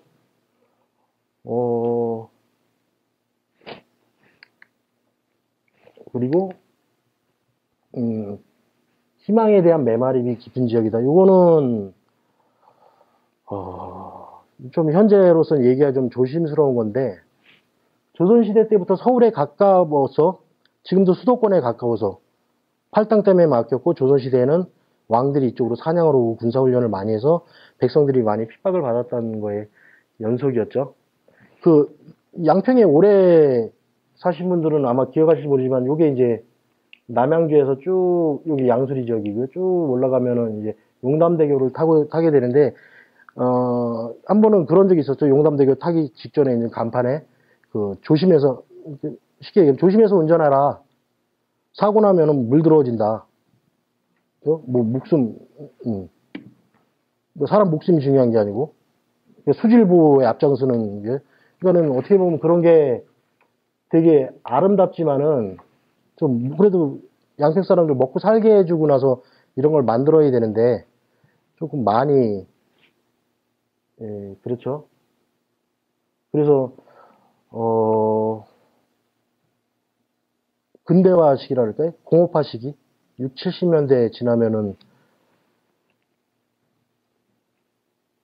사람이 많이 줄죠. 다른 데는 막 이게 굉장히 뭐 100만, 200만 되는데 94년 정도에는 7만 정도. 예. 양평 7만 정도 인구는 거의 일제 강점기 초기랑 맞먹는 그런 인구가 확 줄어버리죠. 원래는 12만 정도가 이제 공업화되기 직전까지인데 이제 그걸 회복했죠. 지금은 이제 전원 생활이라든지 뭐 그런 걸로 문화예술인 선생님들 많이 낙향하시고 이제 노인 인구층도 많이 낙향하고 요즘은 이제 아이들 환경 문제 때문에 젊은 엄마들도 많이 낙향해서 조금 요즘은 낮았지만은 그래도 뭔가를 좀 하기에는 축산업 이제 공업을 못 하겠으면 농업이라 좀 편하게 해줘야 되는데 농업 중에서도 축산업 같은 경우는 이제 환경 오염을 유발한다 해서 아직도 하기가 좀 힘든 그런 상황이죠. 이 두 가지를 염두에 두고 이제 들으시면은 될 것 같습니다.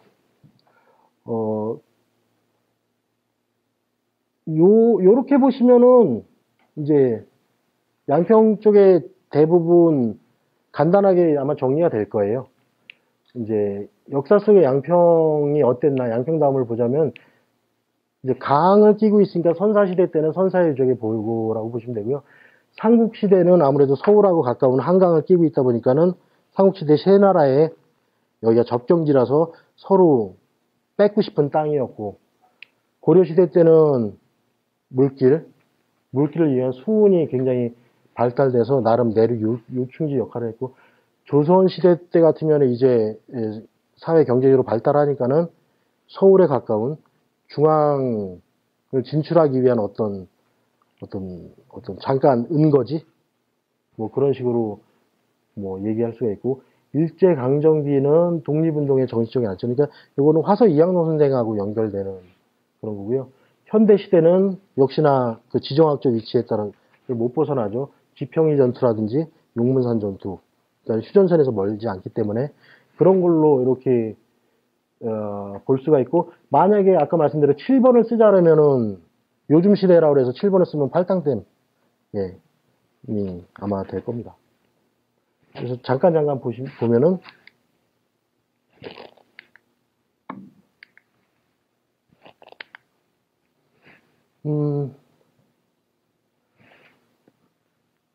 이제 고등학교 졸업하신 지 오래되시 않으셨죠?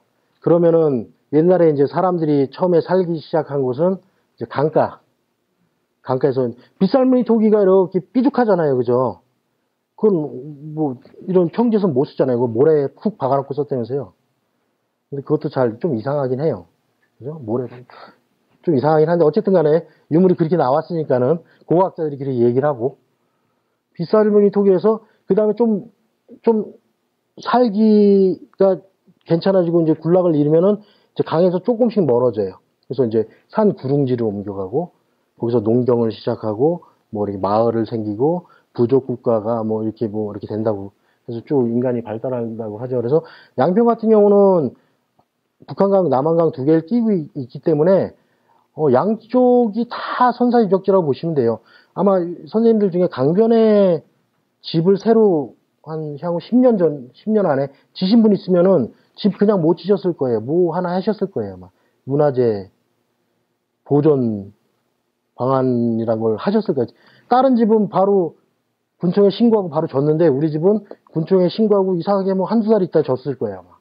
뭐냐면 그 사이에 문화재 관련해서 뭔가를 하시고 선생님들, 지신 선생님은 돈을 몇 번 더 내셨을 거예요. 아마. 몇백만 원이라도. 그러니까는 뭐 남한강 전체, 북한강 전체가 다 유적지가 있고요. 지금 두물머리 같은 경우는 지금도 밭에 가면은 그 빗살무늬 토기 조각 많아요. 막 주술 수 있어요. 예.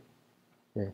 그냥 뭐 되게 오래되고 뭐 6,000년 전, 뭐 3,000년 이렇게 되지만 하고 아직도 양수리 쪽은 공사할 때 땅 파면은 우리가 책에서 보던 뭐 돌 화살 쪽 같은 거, 그런 거 많이 나와요, 실제로.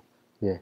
그래서 전체가 다 유적지라고 보시면 되고요. 그게 뭐 선사시대의 특징이, 그래서 양평이 옛날부터 사람이 굉장히 오래전부터 살았다고 보시면 되고요. 이제 삼국시대, 고대시대의 특징적인 거는 요 놈을 한번 골라봤는데요. 양평 쪽에서 출토된 것 중에 국보는 그렇게 많지는 않아요. 이제 주로 동산이 많이 있는데, 요렇게 논에서 발견된, 불상하고, 그 다음에 지금 광주 땅인 분원 쪽에서 나온 항아리들, 예, 청아백자라든지, 예, 백자류 같은 거, 분원 도자기 다랑아리 큰 거는 벌써 몇 년 전에 뭐 20억, 30억 해서 크리스티나 소도비에서 막 팔리고 그러는 우리나라 1급 도자기였죠. 그런 게 이제 국보로 돼 있는데, 요 놈 자체가, 양평 쪽에서 이제 확실하게 신화리에서 출토된 건데요. 국립중앙박물관 가면 불상이 굉장히 많아요. 불교 쪽에 가면 불상이 굉장히 많고, 뭐, 손도 막 이렇게 이렇게, 인도 불교 같은 경우는 손도 막 이렇게 막 4-5개씩 막 달리고, 뭐 뒤에 막 불꽃도 막 일어나고, 막 굉장히 화려하고 크고 막 그런 놈이 있는데, 요 놈은 한 30cm 정도로 되는데, 요 놈이 굉장히 국보로 지정되고 좋은 자리에서 전시되고 있는 이유가 있거든요. 그러니까 문화재를 지정할 때, 뭐 여러 가지를 보지만은, 하나 보는 게 뭐냐면, 그 당시 시대상을 반영하는 겁니다. 근데, 보통 불상이라고 하면은, 원래는 이제 기술이 없어서도 그렇지만은, 옛날에는 뭐 크게 돌로 벽에 산에다 새겨놓거나, 뭐 크게 만들죠. 이렇게 조그맣게 만드는 기술도 없고, 재료도 없고, 주물 기술이 없으니까는, 요 놈이 굉장히 국보로 중요하게 전시되는 거는, 우리 작게 만들 때의 모습을 가장 잘 보여주고 있어서 그래요. 나중에라도 이제 박물관이나 어디 인터넷에 보시면은 이 이후에는 이 머리가 몸의 거의 반 정도로 커집니다. 왜냐면 얼굴이 중요하기 때문에.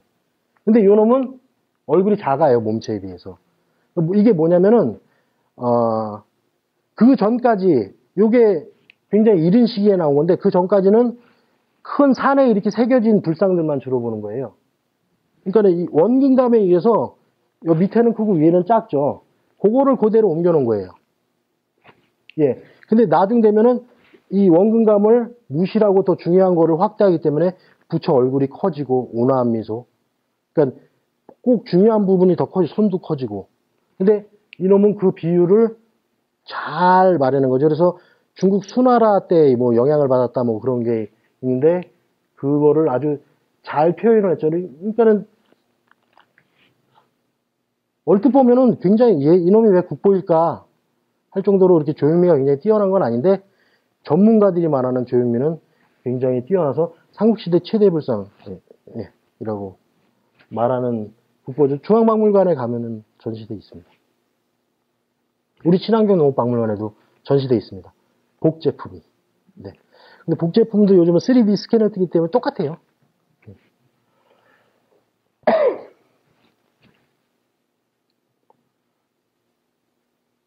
아, 그거 하나 말씀. 그러니까 이게 지금 신화래에서 나왔는데 신라 거냐, 백제 거냐, 고구려 거냐. 말이 많아요. 이제 지금은 신라 거라고 보통 얘기를 하는데요. 맨 처음에 신라 거라고 얘기를 했다가 논문이 또 나와서 고구려 거라고 했다가 또 요즘 또 논문이 또 나와서 요즘 신라 걸로 다시 얘기를 하고 있는데 반론이 또 나오면 또 다시 고구려 쪽일 거라고 할 수도 있을 것 같아요. 왜냐면 이놈은 어디 모셔놓는 게 아니라 휴대성이 있는 거기 때문에 고구려가 갖고 내려왔다고 할 수도 있거든요. 먼저 논문처럼. 그래서 굉장히 좀 재밌는 그런 불상이고 이거 인터넷 찾아보시면은 호평 일색입니다. 잘 이해가 안 되지만 너무너무 이게 잘 만든 거래요. 예, 예. 작가 선생님, 조각하시는 작가 선생님 보시면은 뭐, 예. 파사성, 잘 안 보이는 파사성 얘기를 좀 해볼게요. 그러니까 아까 말씀드린 삼국시대에는 이 접경지라고 했는데요.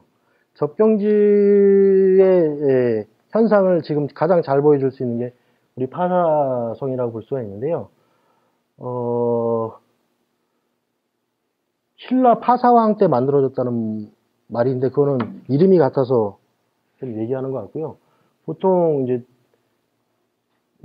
신라가 이쪽으로 진출했을 때 6세기에 만들어졌다고 이제 많이 얘기를 하다가 이게 여주 주 관청이 여주입니다. 여주에서 한 7, 8년 넘게 여기 계속 발굴을 했는데 성벽 축조 양식은 신라께 맞고요. 다만 백제 것도 쏟아져 나오고 고려, 조선 것까지 다 쏟아져 나오는데 성이란 거는 굉장히 귀중하고 이게 지정학적으로 굉장히 중요한 이 근처는 다 이제 강을 건너는 적을 보면서 공격할 수도 있고 큰 길목에 있고 이렇게 되면 여러모로 이제 쓸모가 많았던 성이었기 때문에 계속 이제 당연히 고려, 조선 할 거 없이 유물 유적이 쏟아져 나오는데요. 임진왜란 때 같은 경우가 이제 파사성이 많이 얘기를 해요. 부산에 상륙한 일본군이 저 동해 쪽으로 올라가고 그 다음에 저 수원 쪽으로 또 이렇게 올라가고 이 중부 내륙 고속도로 타고 올라오죠. 근데 그 내륙 고속도로 타고 올라오는 이제 가등청정 그 군대가 굉장히 우리나라에 피해를 많이 줬죠. 그래서 그 군대를 막으려고 신립을 탕금대로 보내죠. 근데 안타깝게도 신립이 장렬하게 전사를 하죠. 근데 이 기술적으로 얘기하면 멍청한 전투를 해서 미안한 얘기지만 멍청하게 전투를 해서 우리나라가 크게 이제 뒤로 밀리게 되죠. 그래서 이제 그때 당시 어전에서 긴급하게 회의를 여는데 파사성에서 맞고 한번 파사성에서 맞고 이제 충주가 뚫리니까 파사성에서 맞고 그 다음에 신원리 쪽 부용산선 쪽에서 한번 맞고 그 다음에 정말 여기서 양수리에서 마지막으로 막는 거죠. 양수리가 뚫리면 이제 임금이 몽진가기로 하는 식으로. 근데 다 뚫리죠 결국은. 그 정도로 이제 여기가 굉장히 중요했던 있었던 건데, 이제 아까 말씀드린 성곽 양식은 신라 거지만은 그래도 이 파사성을 누가 처음에 만들었을까? 백제가 먼저 이제 한성백제가 신라보다 빠르니까 그리고 백제 유물이 쏟아져 나왔고 그래서 백제가 주로 했을까 신라가 했을까 이게 초기에 그거에 대한 어떤 서로 이견이 많았었는데 그거를 잠재우기 유적이 하나 더 발견되지 않겠어서 대평면에 가면은 이 대평리 고분군이라는 게 있는데요. 여기 하나 있고 두 개 있고 이제 원래는 이 아래쪽으로 이렇게 하는데 지역에선 삼태봉이라고 불렀대요. 그러니까 우리 경주에 가서 보면 신라 왕릉이 그냥 언덕이잖아요. 언덕 둥글둥글둥글. 언덕인데 여기도 이쪽에도 언덕이 이렇게 둥글둥글둥글 세 개가 있었는데 바로 여기는 이제 대평 저수지예요. 근데 요 아스팔트 길 내면서 이 세 번째 무덤은 이렇게 그냥 깎아버린 것 같아요. 분명히 길 낼 때 뭐가 나왔을 텐데 잘 다듬은 돌이 나왔을 때 이제 안타깝게 깎아버릴 것은 깎아버렸나 봐요. 그래서 이렇게 큰 언덕 두 개가 있었는데 옛날부터 삼태방이라고 불러서 뭐 이상하게 생겼으니까 아마 지역에서 옛날부터 그렇게 불렀었나 봐요. 이제 도굴은 다 됐었는데 요거를 본격적으로 발굴을 해보니까는 중부 지역에 있는 신라시대 최대 고분이 나왔죠. 가장 큰 여기서부터 여기까지가 26m. 엄청나게 크죠. 요런 거는 이제 신라 왕경 그러니까 경주에서만 볼 수 있는 커다란 무덤인 거죠. 그리고 무덤 내부를 보니까는 이게 시대가 굉장히 올라가는 거예요. 6세기, 7세기, 5세기 뭐 이런 식으로 굉장히 올라가니까는 아까 말씀드린 그 파사성 이 정도 되는 능을 쓸 수 있는 사람은 어느 정도 위치였을까? 왕족. 그러면은 무덤을 여기다 쓴다는 거는 그쵸? 굉장히 중요한 사람 무덤을 금방 뺏길 땅에다 안 쓰죠. 우리 땅이니까 무덤을 쓰는 거예요. 여기가 굉장히 안전한 땅이라고 인식을 하고 있었겠죠. 근데 그 무덤의 양식이 연대가 높고 그렇다 보면은 이 사람은 최소한 파사성주급. 그러니까 뭐랄까 신라 북부 총사령관급. 예. 그 정도 무덤이 이제 발견되면서 파사성의 이제 주인이나 그 축조나 그거 관련해서는 어느 정도 신라 것으로 이제 판단이 되고 양평 지역이 맥국, 그러니까 예전 백제 땅이냐 신라 땅이냐 뭐 그거에 대한 논란에 대한 것도 어느 정도 종지부를 백제가 잠깐 점령했을 수도 있고 고구려가 잠깐 점령했을 수도 있지만 크게는 신라 땅이었겠구나라고 생각할 수 있게 만드는 굉장히 귀중한 유적인 거죠.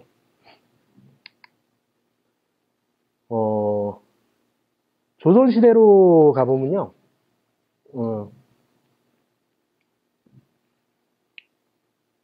서울이고요. 한강, 금강산, 태백산, 계룡산, 예, 태백산에는 낙동강 나오죠. 요 두 강을 이제 양강이라고 불렀습니다. 그러니까는 여강이란 말은 지금 많이 쓰고 있죠. 우리가 여주 앞에 있는 강, 여강이란 말을 쓰는데 양평을 흐르는 강이 이제 양근 땅 앞을 흐르는 강, 양강이란 말은 거의 안 쓰죠. 예. 근데 이제 그거 쓰기 운동을 좀 하고 있죠. 이제 문화체육과에서. 그래서 양강선 프로젝트라든지 뭐 양강을 좀 많이 쓰게 하려고.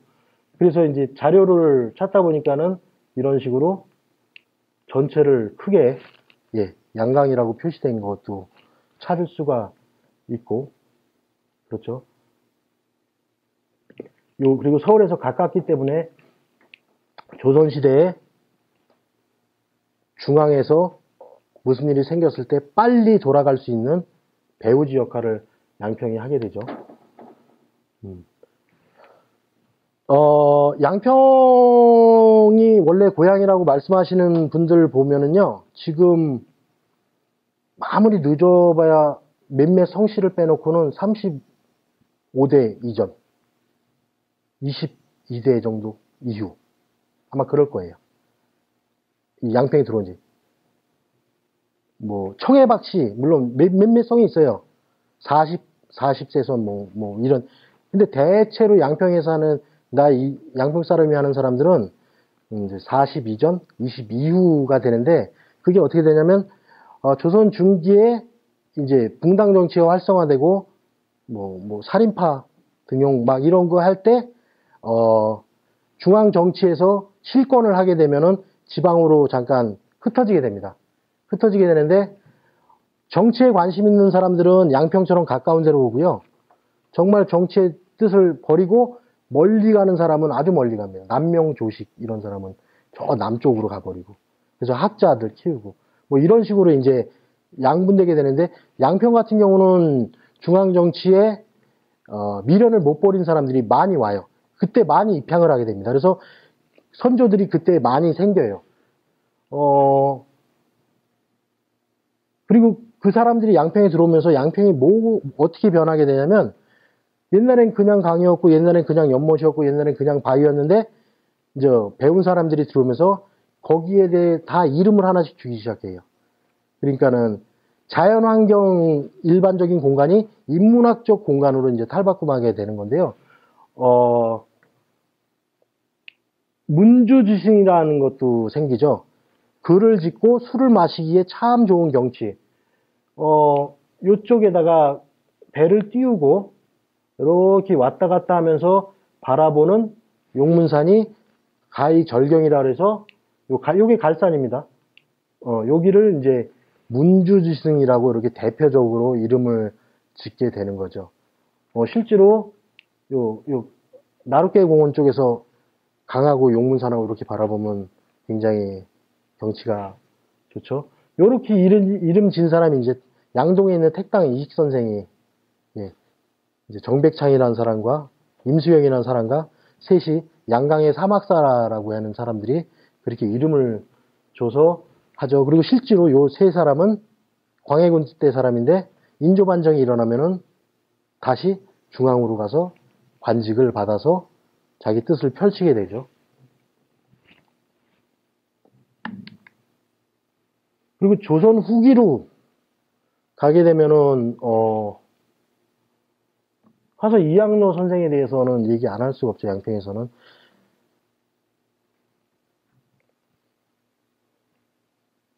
저때 당시에는 문호를 외국에 빨리 개방해서 우리도 과학기술을 빨리 받아내서 더 발전했어야 된다. 아니면 이학로처럼 문을 걸어잠그고 세국정책을 한 게 맞다 틀리다 이 얘기는 이제 차지하고요. 이학로 선생이 크게 어떤 존경받는 거는 자기 사상을 행동으로 실천하신 분이죠. 결국 이 사람의 신념으로 의병항쟁을 하게 됐고, 그 의병항쟁한 사람들이 이 사람 호를 따서 화사학파를 만들었고, 그 화사학파가 독립운동까지 이어졌다는 거는 연구 결과로 다 나왔죠. 그러니까 예를 들어서 김구 선생 같은 경우도 화사학파로 크게 보기도 하죠. 그러니까는 우리나라가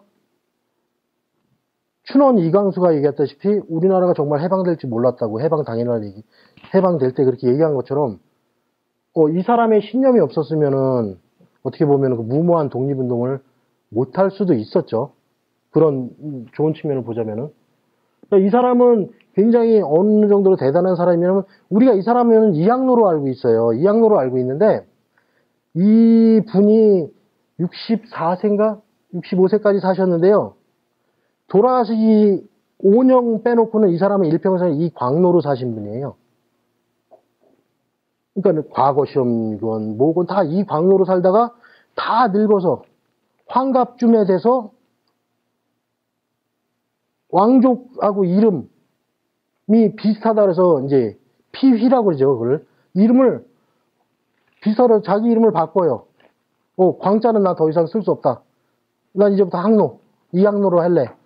그 정도로 이제 유교사상, 성리학 쪽으로 굉장히 뿌리 깊은 사람이죠.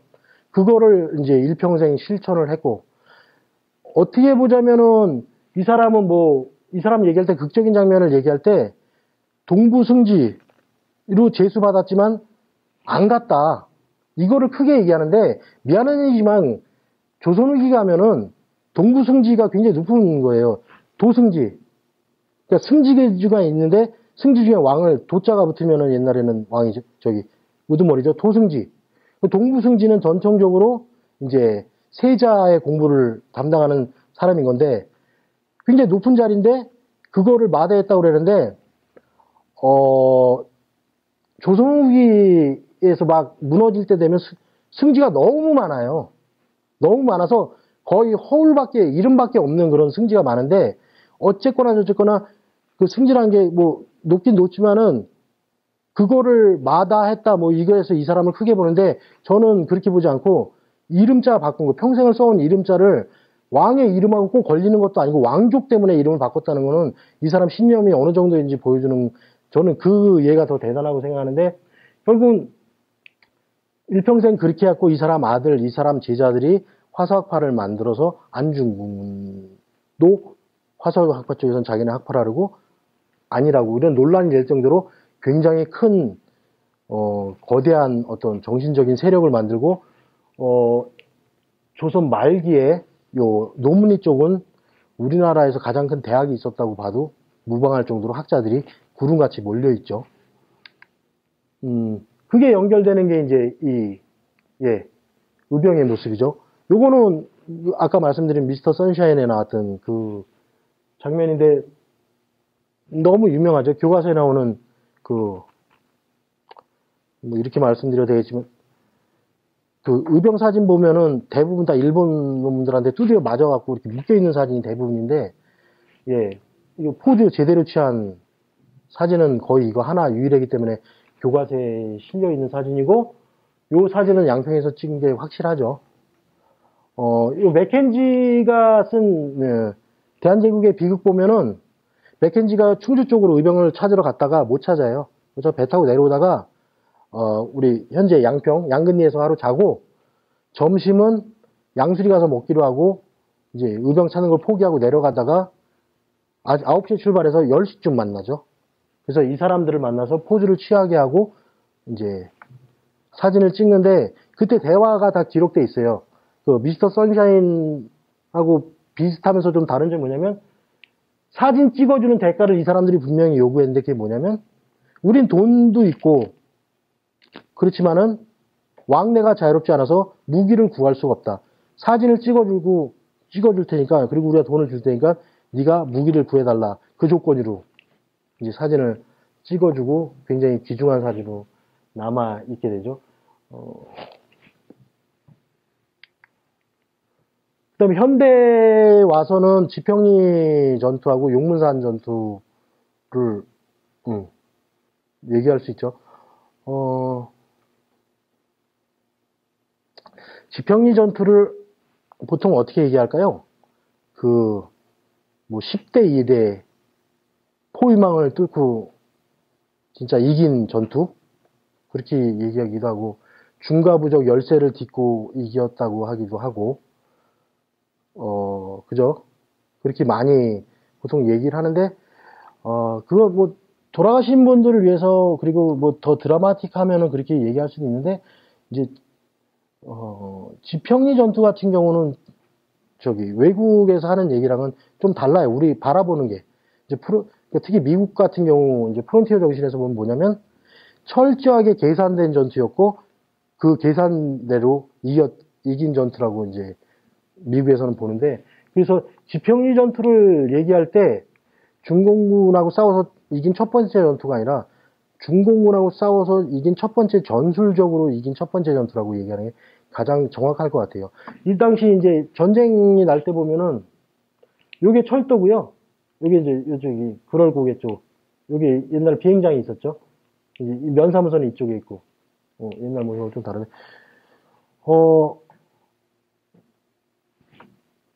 지평리가 이렇게 있으면은 여기만 빼고 다 수원, 횡성 다 전선이 내려와 있었어요. 지평리만 이렇게 볼록 튀어나와 있었는데,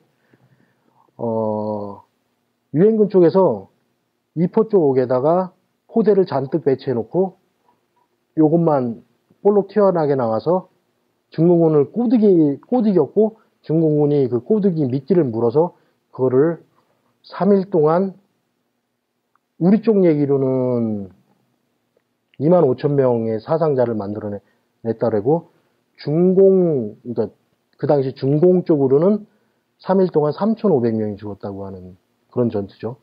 3일 동안 3,500명 엄청난 거예요. 우리 쪽은 2만 얼마라고 하지만.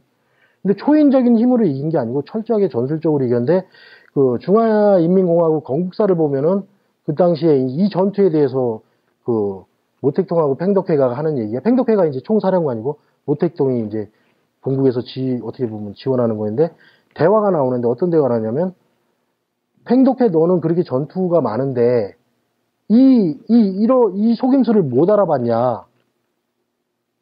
말이 안 된다. 그런 말이 나오죠. 그런 말이 나오고 그러니까 굉장히 팽덕회를 질책을 하고 미군한테 굉장히 속았던 전투라고 나오는데 그럼에도 불구하고 이제 지평리 전투 같은 경우는 어느 정도 이제 의미가 있냐면 다시 한번 그 중화인민공화국 그 건국사를 보면은 지평전투에서 지지 않았다면은 6.25 개전 당시 초반하고 비슷하게 부산까지 쭉 내려갈 수 있었는데 더 이상 이 전투에서 전술적으로 한번 밀리면서 이제 자기네 작전이 다 이제 바닥을 보이면서 더 이상 남으로 내려갈 수 있는 동력을 상실했다. 해서 지평리 전투는 너무나 우리에게 뼈아픈 패배였다라고 걔네 건국사에 쓰고 있을 정도로 지평 전투는 유엔군한테도 중요하고 그 다음에 중공군 쪽에서도 굉장히 중요한 전투죠. 요거 하나만 말씀드릴게요. 상원사 공병군인데요. 아까 주변에 말씀드린 1907년에 정미병이 생기면서 용사, 상원사, 산안사가 다 불타고 산원사도 완전히 전소가 돼요. 완전히 전소가 되는데 이 종 하나가 엉그라니 굴러다녔다고 해요. 불탄절에. 그래서 이 종을 팔아먹어요. 일본 사람한테. 그래서 상원사로부터 생각해보세요. 상원사로부터 연수를 따라서 쭉 갖고 나와요. 1900년대 초기 때문에 길도 시원치 않아요. 그러니까 이포까지 끌고 내려왔을 거란 말이에요. 배에 태워서 서울로 가요. 서울로 가는데 얘가 다시 모습을 드러내기 전까지 한 달이 걸려요. 이포에서 서울은 이틀? 배로 가면? 이틀도 안 걸리죠. 양수리가 마포까지 반나절이니까 하루면 갈 텐데 한 달 후에 모습을 드러내서 그놈이 어디에 걸리게 되냐면 일본 신사에 걸려요. 남산 밑에. 신사에 걸려서 있다가 이제 경술부치가 일어나고 막 세월이 흘러요. 세월이 흘러서 경성방송국이 개국을 해요. 라디오 방송국. 개국을 하는데 이제 벌써부터 우리는 광무개혁으로 이제 양력을 쓰기 시작했는데 조선 사람들이 계속 음력을 쓰니까 이제 양력 1월 1일에 행사를 하나 만들기로 해요. 라디오라는 게 이제 전파가 딱 꺼지는 게 생겼으니까 이제 하기로 해요.